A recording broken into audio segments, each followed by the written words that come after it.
नमस्कार दोस्तों, स्वागत है आपका एक बार फिर से मेरे इस YouTube channel Himalayan tech news में। आपको मिलता है देसी ज्ञान अबाउट कार। अगर आपने मेरा चैनल सब्सक्राइब नहीं किया तो आज ही सब्सक्राइब करें और नोटिफिकेशन बेल भी ऑन करें ताकि मैं आपके लिए ऐसी ही मज़ेदार वीडियो लाता रहूँ। दोस्तों, गुजरते वक्त के साथ गाड़ियों में तरह तरह की टेक्नोलॉजी आने लगी है, अलग अलग फीचर्स आने लगे हैं। इनमें से कुछ फीचर तो बहुत काम के होते हैं जो कि मेरे हिसाब से सभी कार मैन्युफैक्चर कंपनियों को देने चाहिए, लेकिन इसी के साथ कुछ फीचर ऐसे भी होते हैं जो हमें अट्रैक्ट तो बहुत करते हैं, लेकिन मेरे हिसाब से मोटे तौर पर अगर बात की जाए तो यूज़फुल नहीं होते। कुछ लोग इन्हीं फीचर के चलते गाड़ियों का टॉप मॉडल खरीद लेते हैं, और भैया कुछ तो गाड़ी ही इसलिए खरीदते हैं कि उन्हें कोई स्पेसिफिक फीचर मिल रहा है, लेकिन असल में गाड़ी खरीदने के बाद यही लोग इन फीचर्स का इस्तेमाल नहीं करते। अजीब बात है ना। तो कुल मिलाकर यहाँ बात यह है कि इन फीचर के होने या ना होने से हमें कोई ख़ास फ़र्क नहीं पड़ता, लेकिन महंगे वेरिएंट को खरीदने के लिए हम जो पैसा वेस्ट करते हैं उनसे ज़रूर फ़र्क पड़ता है। तो चलिए आइए दोस्तों, बात कर लेते हैं ऐसे ही फीचर्स के बारे में जो अट्रैक्टिव तो है लेकिन यूज़फुल नहीं है असल मायनों में। तो वीडियो को लास्ट तक देखना। अगर वीडियो अच्छी लगे तो लाइक करना और सब्सक्राइब करना मेरे चैनल को। तो दोस्तों, बात कर लेते हैं सबसे पहले फीचर की, जो है सनरूफ। मेरे हिसाब से अगर इसमें कोई फीचर हाईलाइटेड है तो वो यही है। हर किसी को अपनी गाड़ी में सनरूफ चाहिए। ऐसे में कोई सनरूफ वाली गाड़ी खरीद रहा है तो कोई आफ्टर मार्केट जाकर सनरूफ लगा रहा है, क्योंकि कुछ कार्स में टॉप मॉडल में भी आपको सनरूफ देखने को नहीं मिलता, इसलिए लोग आफ्टर मार्केट जाकर कार में सनरूफ लगा लेते हैं। हर किसी को अपना मुंह या आधी बॉडी निकाल कर शो ऑफ करना है, क्योंकि उनको ऐसा लगता है कि सनरूफ का पर्पस ही यही होता है। इसमें भाई उनकी भी कोई गलती नहीं है, क्योंकि उनको जानकारी ही ये होती है। जबकि ये बात बिल्कुल गलत है कि सनरूफ का इस तरीके का कोई यूज़ होता है। यहाँ पे अगर मैं आपको सनरूफ का असली पर्पस बताऊँ दोस्तों, तो वो ये होता है कि गाड़ी के अंदर प्रॉपर वेंटिलेशन बनाना और ताज़ी हवा को अंदर लाना बिना किसी इरिटेटिंग साउंड के। इसके अलावा डायरेक्ट सूरज की रोशनी को भी गाड़ी में लाया जा सकता है इसकी मदद से। लेकिन इंडिया का जैसा क्लाइमेट रहता है, शहरों में जिस तरीके का पॉल्यूशन बढ़ चुका है, ऐसे में सनरूफ को यूज़ कर पाना पॉसिबल ही नहीं होता। ज़्यादातर लोग एक आधी बारी इससे बाहर निकल के उनका मन भर जाने के बाद इसका इस्तेमाल करना बंद कर देते हैं। वहीं दोस्तों, बात करूँ अगले फीचर की, तो वो है ऑटो हेडलैम्प। मेनली इस फीचर का यूज़ होता है कि जब अंधेरा हो जाता है तो आपकी गाड़ी के हेडलैम्प अपने आप चालू हो जाते हैं। मान लो अगर आपकी गाड़ी में ये फीचर नहीं है तो भाई यहाँ पे मैं आपको बता दूँ कि आपकी गाड़ी के स्टीयरिंग व्हील्स के बिल्कुल पास ही एक बटन या स्विच होता है, जिसकी मदद से आप गाड़ी के हेडलैम्प को मैनुअली चला सकते हैं या ऑन ऑफ कर सकते हैं। इस पूरी प्रोसेस में 2 से 3 सेकंड का वक्त लगता है, क्योंकि ये फीचर्स या तो कार के टॉप मॉडल में आता है या उससे एक आधे वेरिएंट नीचे मॉडल में आपको मिलता है। तो अगर यहाँ आप भी अपने 1-2 सेकंड बचाने के चक्कर में हज़ारों पैसे खर्च कर देते हैं तो फिर भैया आपकी मर्जी। अगले फीचर की मैं बात करूँ तो वो है रेन सेंसिंग वाइपर। जैसा कि आप लोगों को नाम से ही समझ आ गया होगा कि बारिश जैसे ही शुरू होती है तो ये अपने आप चल पड़ते हैं। यहाँ पर भी वही सेम बात अप्लाई होती है। स्टीयरिंग के बगल में आपको बटन दिया जाता है इसका, और आप मैनुअली उसको एडजस्ट कर सकते हैं। एक आधे सेकंड में आप खुद ही वाइपर चला सकते हैं। तो ऐसे में अगर आप भी इस फीचर के लिए हज़ारों रुपए खर्च करते हैं तो भैया यहाँ पे मैं आपको समझदार तो बिल्कुल नहीं कहूँगा। बात करें अगले फीचर की, तो वो है इनबिल्ट नेविगेशन। इस फीचर का भी असल में कोई यूज़ नहीं है। अगर आपने कभी इसको यूज़ किया हो तो आपको ये बात अच्छे तरीके से पता होगी कि ये उतना स्मूथली काम नहीं कर पाता और ना ही उतना रिस्पॉन्सिव होता है।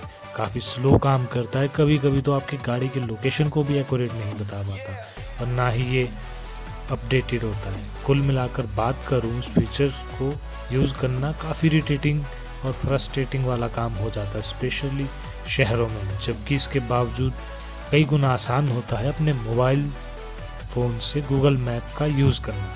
वहीं बात करूँ अगले फीचर की, तो वो है मिरर लिंक। इसका भी कोई यूज़ नहीं रह पाता जबकि आपकी कार में एंड्रॉयड और एप्पल कारप्ले दिया हो। और बात करूँ एक्चुअल की, तो मिरर लिंक उतना इफ़ेक्टिव भी नहीं है। AM रेडियो, आज के टाइम में जब आपको ऑग्स केबल मिलती है, USB और ब्लूटूथ, एंड्रॉयड, एप्पल कारप्ले जैसे फीचर्स मिलते हैं आज के टाइम में, तो AM रेडियो कौन ही सुनता होगा। चलो FM रेडियो तो आप सुन भी लेते होंगे, वो मैं आपकी बात मान लिया। और इसी के साथ बात करें CD प्लेयर की, तो आजकल की एडवांस टेक्नोलॉजी के ज़माने में शायद ही कोई CD का यूज़ करता हो। वैसे तो ज़्यादातर गाड़ियों में अब ये फीचर बंद हो चुका है, लेकिन फिर भी कुछ एक गाड़ियों में ये फीचर अब भी दिया जाता है। Cooled glove box. इसके नाम के चलते सभी लोग ये सोचते होंगे कि इसमें हम कुछ भी रख देंगे तो वो ठंडा हो जाएगा। अगर हम इसमें आइसक्रीम रख देंगे तो वो भी पिघलेगी नहीं और एज इट इज़ वैसी ही रहेगी। यहाँ पे मैं आपको बता दूं कि इसमें एसी वेंट दिया होता है, जो हवा आप कैबिन के अंदर ले रहे होते हैं वही सेम हवा इसमें जा रही होती है। मतलब साफ है कि पहले ये जो चीज़ें ठंडी होती हैं सिर्फ उन्हीं को कुछ हद तक ठंडा रख सकता है। ये नहीं कि आप आइसक्रीम ले आए और वो इसमें पिघलेगी नहीं।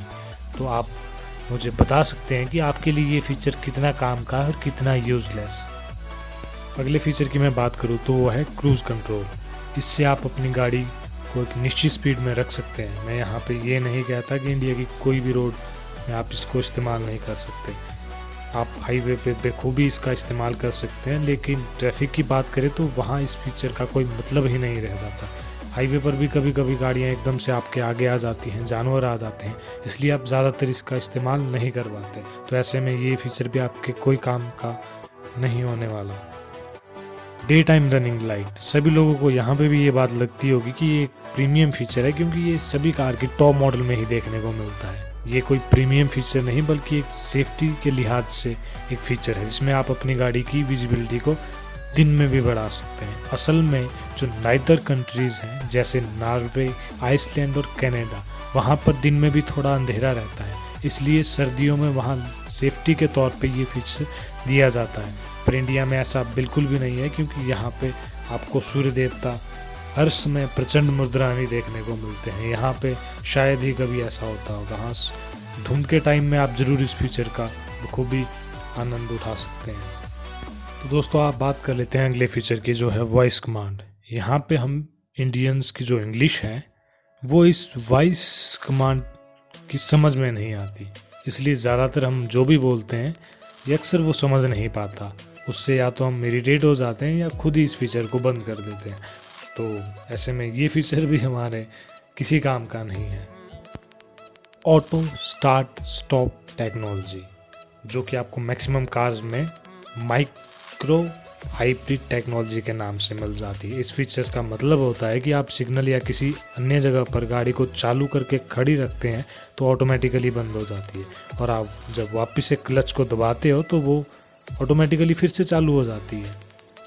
आप कुछ हद तक इससे अपना फ्यूल तो बचा सकते हो, लेकिन बात करूँ इंडिया की तो यहाँ पर 8 से 9 महीने गर्मी रहती है। ऐसे में ये कोई नहीं चाहेगा कि आपकी गाड़ी खुद ब खुद बंद हो जाए और आपका एसी भी बंद हो जाए और आप उसमें अंडों की तरह उबल जाओ। हाँ, ठंड में ये तरीका या फीचर्स आपके ज़रूर कारगर साबित हो सकती है, बट गर्मियों में इसका किसी भी तरीके से कोई भी यूज़ नहीं है। इलेक्ट्रिकली एडजस्टेबल स्टीयरिंग और शीट्स। देखने में तो ये फीचर भी आपको काफ़ी प्रीमियम लगेगा, पर असल ज़िंदगी की बात की जाए तो इसमें आपकी शीट्स काफ़ी धीरे धीरे मूव होती है, जो कि आपको इरिटेट कर देता है। मैनुअली आप इस प्रोसेस को काफ़ी जल्दी कर सकते हैं। दिखाने तक तो ये फीचर सही है, बट अगर आप जल्दी में हैं या आपका मूड अच्छा नहीं है तो ये फीचर आपके किसी काम का नहीं, उल्टा ये आपको और ज़्यादा इरिटेट करेगा और आपका मूड और ज़्यादा ऑफ करेगा। वहीं बात करते हैं दोस्तों अगले फीचर की, जो है जेस्चर कंट्रोल।